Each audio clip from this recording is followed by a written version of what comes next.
ሰላም ተማሪዎች እንዴት ናችሁ? ሁሉ ሰላም፣ ሁሉ መልካም፣ ሁሉ ፒስ። በዛሬው ቪዲዮአችን ደግሞ የምንመለከተው ሂስትሪ ከዩኒቷን የተወጣጡ የተለያዩ የሆኑ ጥያቄዎችን አብረን የምንሰራ ይሆናል ማለት ነው። በዚህ ቪዲዮ ላይ ከቀላል እስከ ከባድ ጥያቄ ዩኒቷን ውስጥ ከሚገኙ ቶፒኮች መካከል ተውታተው የምንመለከታቸው አሊያም የምናያቸው ይሆናል ማለት ነው። ሶ ሌትስ ስታርትድ እንጀምር። ፓርት 1 ትሩ ፎልስ ዘ ፈርስት ካፒታሊስት ኔሽን were two major classes of capitalism, bureaucracy and working class, were seen the first USA። ይህ ጥያቄ የሚለው በተለይም ለመጀመሪያ ጊዜ ነው የሚለው። ልብ በሉ ዘ ፈርስት ነው የሚለው። ለመጀመሪያ ጊዜ ካፒታሊስት ኔሽን ሆና ስፔሻሊ ቢሮክራሲ እና ወርኪንግ ክላስ ተብለው የተከፋፈሉባት ሀገር አሜሪካ ናት አሊያም ዩኤስኤ ናት ነው የሚለው። የዚህ ጥያቄ ትክክለኛ መልስ ፎልስ ነው። ለምን ካላችሁ እዚህ የሚላችሁ ከሆነ ኢንዱስትሪያል ሪቮሉሽንን በምንመለከትበት ጊዜ ኢንዱስትሪያል ሪቮሉሽን ከተጀመረ በኋላ ሁለት ግሩፖችን ፈጥሮ ነበር ብለናል። አንደኞቹ ግሩፖች ቢሮክራሲ በጣም የካበቱ ሀብታም የሆኑ ሲሆኑ፣ ሁለተኛው ደግሞ ስፔሻሊ ደሃ የሆኑ ኦር ወርኪንግ ክላስ አለም የቀን ሰራተኞች ናቸው ብለን በሁለት ከፍለናቸው ነበር። እነዚህ ግሩፖች ለመጀመሪያ ጊዜ የታዩት አሜሪካ ላይ ነው የሚለው አይደለም። ለመጀመሪያ ጊዜ ላይ የታዩት አሜሪካ ውስጥ ሳይሆን ብሪቴን ውስጥ ነው። ኢንዱስትሪያል ሪቮሉሽን ለመጀመሪያ ጊዜ የተጀመረው የት ነው? እዚህ የምላችሁ ከሆነ ብሪቴን ነው ኢንዱስትሪያል ሪቮሉሽን ለመጀመሪያ ጊዜ የተጀመረው። ሶ እነዚህም ሁለት ክላሶች ለመጀመሪያ ጊዜ የታዩት አሜሪካ ውስጥ ሳይሆኑ ብሪቴን ውስጥ አለም እንግሊዝ ውስጥ ነበር ማለት ነው። ለዚህ ምክንያት ትክክለኛ መልሱ ፎልስ ይሆናል። ሁለተኛ ካርቦናሪ was a secret organization which was formed by leader in the unification of Italy። ይህ ጥያቄ ደግሞ እያለን ያለው ካርቦናሪ የሚባለው ግሩፕ ኦር ኦርጋናይዜሽን ሰክሬት የሆነ ኦርጋናይዜሽን ነው አለም በድብቅ የሚንቀሳቀስ ኦርጋናይዜሽን ወይም ግሩፕ ነው። እናም የጣሊያንን ዩኒፊኬሽን ሊደር ሆኖ አለም ከፊት ለፊት ሆኖ ይመራ የነበረው ይሄ ኦርጋናይዜሽን ነው እያለን ነው። የዚህ ጥያቄ ትክክለኛ መልስ ፎልስ ነው። እርግጥ ነው እውነት ነው። ካርቦናሪ ማለት ስፔሻሊ በዛ ጊዜ በጣሊያን ዩኒፊኬሽን ጊዜ የነበረ በድብቅ ይንቀሳቀስ የነበረ ግሩፕ አለም ኦርጋናይዜሽን ነው። ይሄ ትክክል ነው። ነገር ግን ከፊት ለፊት ሆኖ አይደለም። በተለይም የጣሊያን ዩኒፊኬሽን እንዲረጋገጥ ያደረገው ይሄ ግሩፕ ስፔሻሊ በዛ ጊዜ ወጣቶችን የናሽናሊዝም ፊሊንግ እንዲኖራቸው፣ የሀገር ፍቅር ፊሊንግ እንዲኖራቸው የተለያዩ የሆኑ እንቅስቃሴዎችንና ሙቭመንቶችን እንዳያካሂዱ በደንብ አድርጎ ረድቶ ወይም አግዞ ነበር። ነገር ግን በጣሊያን ዩኒፊኬሽን ጊዜ ሊደር ሆኖ ፊት ለፊት ሆኖ ጣሊያን አንድ እንድትሆን ያደረጉት እነማን ናቸው ብለን በምንመለከትበት ጊዜ በተለይም እነ ካቮር እነ ማዚኒና እነ ጋሪባልዲ ናቸው እንጂ ይሄ ድብቅ አለም በድብቅ የሚንቀሳቀስ ግሩፕ አይደለም ማለት ነው። በዚህ ምክንያት ፎልስ ይሆናል ማለት ነው። ሶስተኛ ናፖሊዮን ዘ ሰርድ ጌቭ ኤ ሚሊታሪ ሰፖርት ፔርመን ሳርዲኒያ አጌንስት ኦስትሪያ ቢኮዝ ሂ ዋዝ ዋን ኦፍ ዘ ኢምፖርታንት ሰፖርት ዘ ዩኒፊኬሽን ኦፍ ኢጣሊ። ይህ ጥያቄ እያለን ያለው ናፖሊዮን ዘ ሰርድ አለም በዛ ጊዜ የፈረንሳይ ንጉስ የነበረው ሰው ለሰርዲኒያ ኦር ለፔርመን ሳርዲኒያ ስፔሻሊ የሚሊታሪ ድጋፍ አለም የጦር መሳሪያ ድጋፍ አድርጎላት ነበር። ስፔሻሊ ኦስትሪያን አጌንስት እንድታደርግ አለም ኦስትሪያን እንድታሸንፍ። ይህንም ያደረገበት ትልቁ ምክንያት በተለይም የጣሊያንን አንድነት ስለሚፈልግ ነው እያለ ነው። ይህ ጥያቄ ዝም ብላችሁ ካያችሁት መልሱ ትክክል ነው አሊያም ትሩ ነው ልትሉ ትችላላችሁ። ነገር ግን ፎልስ ነው። ለምንድነው ፎልስ ያለው ብለን በምንመለከትበት ጊዜ እርግጥ ነው በዛ ጊዜ ናፖሊዮን ዘ ሰርድ ስፔሻሊ ለሰርዲኒያ የሚሊታሪ አሲስታንት አለም የጦር መሳሪያ ድጋፍ ሰጥቶ ነበር። በዚህም ሰርዲኒያ ኦስትሪያ ማሸነፍ ችላ ነበር። ነገር ግን ናፖሊዮን ዘ ሰርድ ለፔርመን ሳርዲኒያ የሚሊታሪ አሲስታንት አለም የሚሊታሪ ድጋፍ ያደረገው ኢጣሊያን ዩኒፊኬሽን ሆና አለም ጣሊያን አንድ ሆና ማየት ስለሚፈልግ አይደለም። ለፔርመን ሳርዲኒያ የሚሊታሪ አሲስታንት ሲያደርገው ጣሊያን ዩናይትድ እንድትሆን አለም ዩኒፊኬሽን እንድትሆን ፈልገው አይደለም። ሶ ለጥቅሙ ብሎ ነው የሚሊታሪ አሲስታንት አለም ጦር መሳሪያ ድጋፍ ያደረገላት ማለት ነው። በዚህ ምክንያት ነው ይህ ጥያቄ ፎልስ የሚሆነው። አላችሁ ከኔ ጋር ናችሁ? የማወራው ነገር ግልጽ ነው? በጣም አሪፍ። እንቀጥል። አራተኛ አፍተር ዘ ዲፊት ኦፍ ኦስትሪያ ኢን 1859 ኢታሊያን ሪጋንድ ቤኒሻ ኤንድ ሎምባርዲ ፍሮም ኦስትሪያ በት ሎስት ኒስ ኤንድ ሳቮር። የዚህ ጥያቄ ትክክለኛ መልስ the conflict between the Italian government and Catholic Church over the territorial problem in the process of unification። ይህ ጥያቄ ደግሞ የሚለው ስፔሻሊ በጣሊያን ዩኒፊኬሽን ጊዜ በተለይም የጣሊያን ገቨርንመንት ከካቶሊክ ቤተክርስቲያን ጋር ወይም በዛ ጊዜ የካቶሊክ ቤተክርስቲያንን ከሚያስተዳድሩ ፖፖች ጋር ፕሮብሌም ውስጥ አለም ግጭት ውስጥ ገብቶ ነበር። የገባበትም ግጭት በቴሪቶሪያል አለም በግዛት ምክንያት ነበር ነው የሚለን። ይህ ጥያቄ ምንም አያሻማም፣ ትሩ ነው። ለምን ካለን ስፔሻሊ ትዝ የሚላችሁ ከሆነ በጣሊያን ዩኒፊኬሽን ጊዜ በተለይም ፓፓል ስቴት የምትባል ግዛት ነበረች። ያችን ፓፓል ስቴት ማን ነበር ኮንትሮል አድርጎ ያስተዳድራት የነበረው? ፖፖቹ አለም የካቶሊክ ቤተክርስቲያን ነበረች በዛ ጊዜ ያችን ግዛት ታስተዳድር የነበረው። በዛ ጊዜ ደግሞ ያቺ ግዛት ከጣሊያን ጋር አንድ ትሁን ዩኒፊኬሽን ተፈጽም ብለው በዛ ጊዜ የነበሩ የተለያዩ የሆኑ የጣሊያን መንግስቶች በጣም ቢወተውቱም ስፔሻሊ በጣም ቢለምኑም በዛ ጊዜ የነበሩ የካቶሊክ ቤተክርስቲያን መሪዎች አለም ፖፖች እምቢ እንዳሉ አለም በምንም ተአምር ከጣሊያን ዩኒፊኬሽን ጋር በምንም ተአምር ከጣሊያን ጋር እቺ ግዛት አንድ አትሆንም እንዳሉ ትመለከታላችሁ። በዚህ ጊዜም የጣሊያን ገቨርንመንትና የካቶሊክ ቤተክርስቲያን በዛ ጊዜ ወደ ግጭት ውስጥ እንደገቡ ትመለከታላችሁ ማለት ነው። ስለዚህ በዚህ ምክንያት ይህ ጥያቄ ትሩ ይሆናል ማለት ነው። ሰባተኛ ጥያቄ ዘ ኮንግረስ ኦፍ ቬራ 1815 was helping factor for the unification of Germany but not Italy። የዚህ ጥያቄ ደግሞ ትክክለኛ መልስ ሊሆን የሚችለው ቀጥሎ ደግሞ ፓርትሱን አለ ማቺንጉን ወይም አዛምዱን እንመልከት። የመጀመሪያው ጥያቄ ሬድ ሸርት ይህን ቃል መለያ ነበር የምታስታውሱት። ስፔሻሊ ይህን ቃል በተደጋጋሚ የጣሊያን ዩኒፊኬሽን ላይ በደንብ አድርገን ተመልክተነው ነበር። ለዚህ ጥያቄ ትክክለኛ መልስ የሚሆነው ጂ ላይ ያለው ጋሪባልዲ ነው።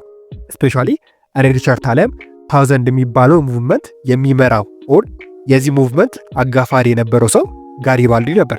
ስለዚህ ትክክለኛው መልስ ጂ ይሆናል ማለት ነው። ሁለተኛው ዘ 7 ዊክስ ዋር። የዚህ ጥያቄ ትክክለኛው መልስ ዲ ላይ ያለው ባትል ኦፍ ሳድዋ ነው። ስፔሻሊ ዘ 7 ዊክስ ዋር የሚባለው በፕሩሺያ እና በኦስትሪያ መካከል የተደረገ ሲሆን ይህ ጦርነት ደግሞ የተካሄደበት ቦታ ሳድዋ እየተባለ ይጠራል ማለት ነው። ሶስተኛ ጥያቄ ዘ ፍራንኮ ፕሩሺያ ዋር።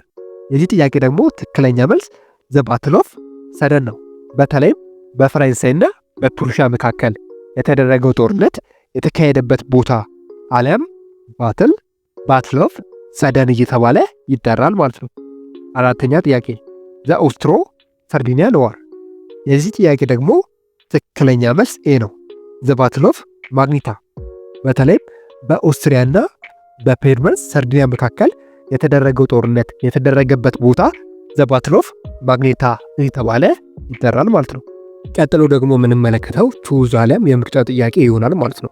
ኤ ትሪቲ ዊች አጌንስት ኦቶማን ተርኪ ኢን ዘ ኢስተርን ኩዌሽን ኤ ኦስትሪያ ቢ ራሽያ ሲ ብሪቴን ቢ ፍራንስ። ስፔሻሊ የዚህ ጥያቄ ሀሳብ በተደጋጋሚ በተለያዩ ትሪቲዎች በተለያዩ ስምምነቶች የኦቶማን ኢምፓየርን ስፔሻሊ ከኢስተርን ኩዌሽን ጋር አንድ ላይ በማድረግ ትቃወም የነበረው ሀገር ማን ነው የሚለው ወይም በሌላ አባባል ስፔሻሊ ኦቶማን ኢምፓየር የባልካን ካንትሪዎችን ኮንትሮል አድርገው ነበር። ኦቶማን ኢምፓየር ከዛ ቦታ እንዲሄድ የባልካን ካንትሪዎችን እንዲለቅ አጌንስት ታደርግ የነበረው ኦቶማን ኢምፓየርን ትቃወም የነበረው ሀገር የትኛዋ ናት ነው የሚለው የዚህ ጥያቄ ሀሳብ። የዚህ ጥያቄ ትክክለኛ መልስ የሚሆነው ቢ ላይ ያለው ራሽያ ናት። ስፔሻሊ ራሽያ ከሌሎች የአውሮፓ ሀገራት ለየት በማድረግ በተለይም የኦቶማን ኢምፓየርን በደንብ አድርጋ ትቃወም ነበር፣ የባልካን ግዛትን ለቆ ከዛ አካባቢ ላይ እንዲሄድ ማለት ነው። በተቃራኒው ግን እነ ኦስትሪያ እነ ብሪቴንን በምንመለከትበት ጊዜ ስፔሻሊ እነዚህ ሀገራት ሞር ኦቶማን ኢምፓየር እዛ አካባቢ ላይ እንዲቆይ የባልካን ካንትሪዎችን ገዝቶ ለረጅም ጊዜ እንዲቆይ ይፈልጉ ነበር። ስለዚህ የዚህ ጥያቄ ዋና ሀሳብ ስፔሻሊ የኦቶማን ተርኪን ኦር የኢስተርን ኩዌሽንን ጥያቄ በማንሳት ሞር በደንብ ኦቶማን ተርኪን ይቃወም የነበረው ዓለም አጌንስት ታደርግ የነበረው ሀገር ራሻ ትሆናለች ማለት ነው። ሁለተኛ ዘ ፈርስት ባልካን ኔሽን ቱ አቺቭ ኢንዲፔንደንስ ዋዝ ኤ ቡልጋሪያ ቢ ግሪስ ሲ ሮማኒያ ዲ አልባኒያ።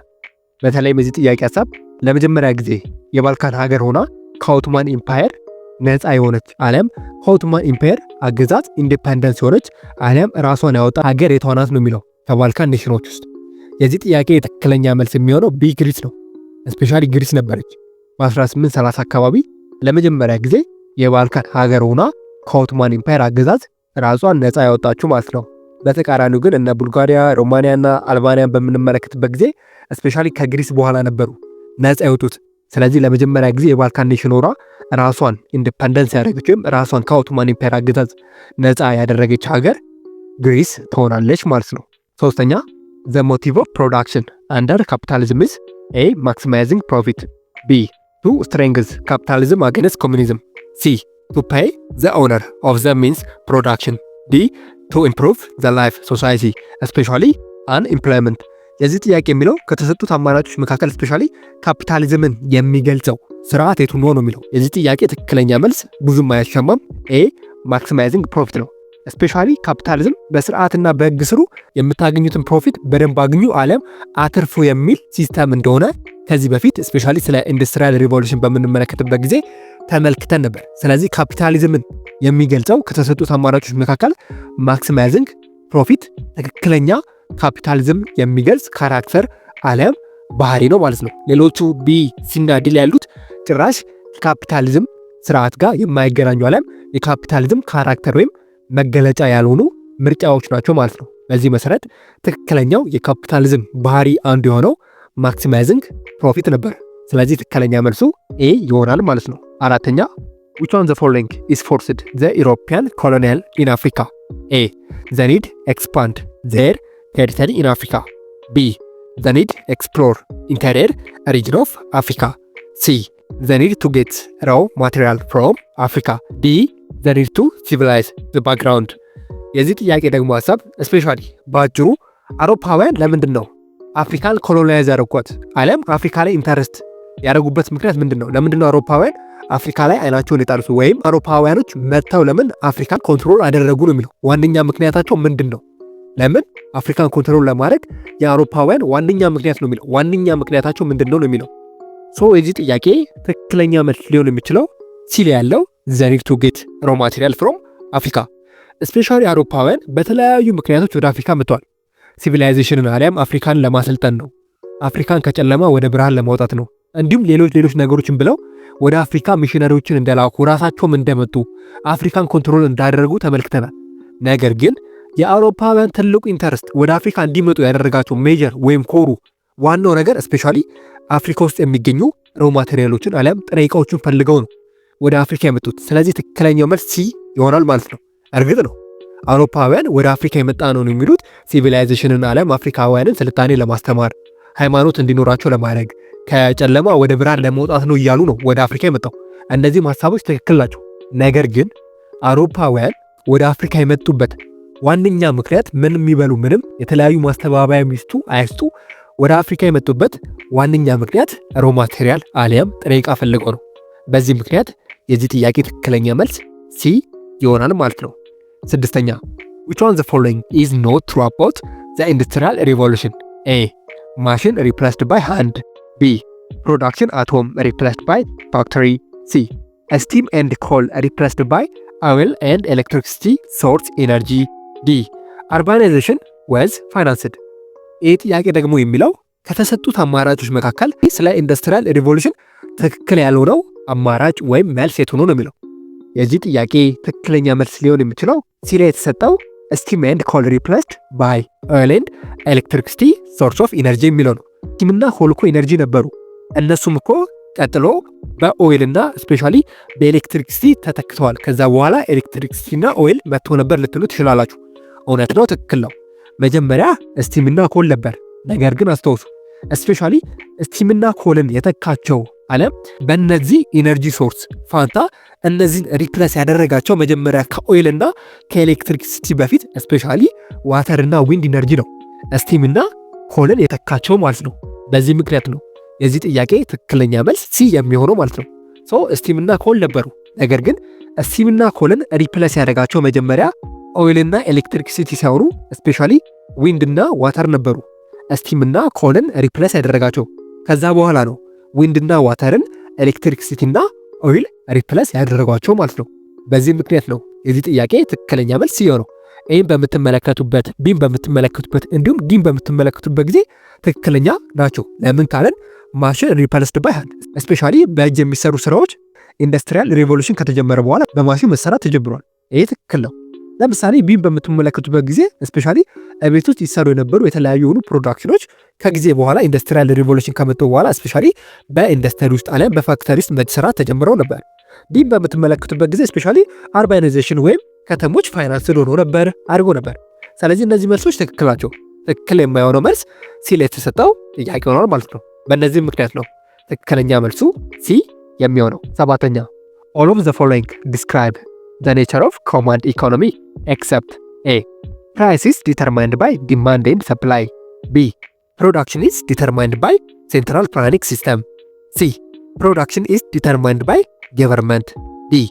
It is a social economic policy. የዚህ ጥያቄ ትክክለኛ መልስ የሚሆነው ቀጣዩ ጥያቄ which one the following had nothing to do with unification of Italian city state? A.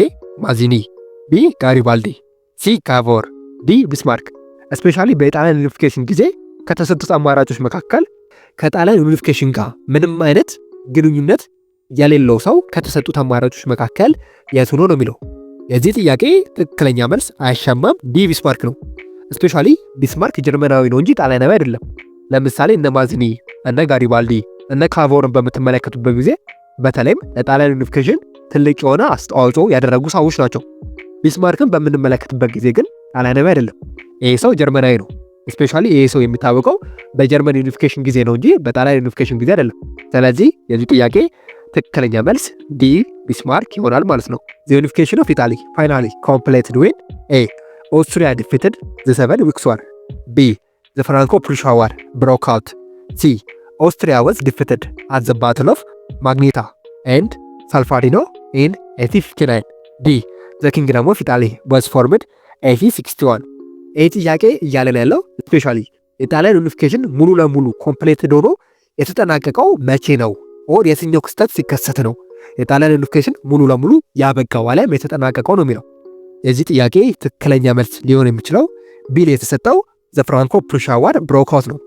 ስፔሻሊ የጣሊያን ዩኒፊኬሽን ሙሉ ለሙሉ የተጠናቀቀው በፈረንሳይና በፕሩሺያ አለም በጀርመን መካከል በተደረገው ጦርነት ነበር። ይህን አጋጣሚ ተጠቅማ ስፔሻሊ ጣሊያን ግዛቷን ሙሉ ለሙሉ ዩኒፊኬሽን አድርጋ አለም ዩናይትድ አድርጋ መጨረስ የቻለችው ማለት ነው። ይሄ እንዴት ሆነ ብለን በምንመለከትበት ጊዜ ስፔሻሊ ትዝ የሚላችሁ ከሆነ በጣሊያን ዩኒፊኬሽን ጊዜ ስፔሻሊ የሮም ግዛት በፈረንሳይ እጅ እንደነበረች ተመልክተን ነበር። ስለዚህ በዛ ጊዜ በተለይ የጣሊያን ዩኒፊኬሽን ሙሉ ለሙሉ አልተጠናቀቀም ነበር። በዚህ ምክንያት የኢጣሊያን ዩኒፊኬሽን መጠናቀቅ አልቻለም ነበር።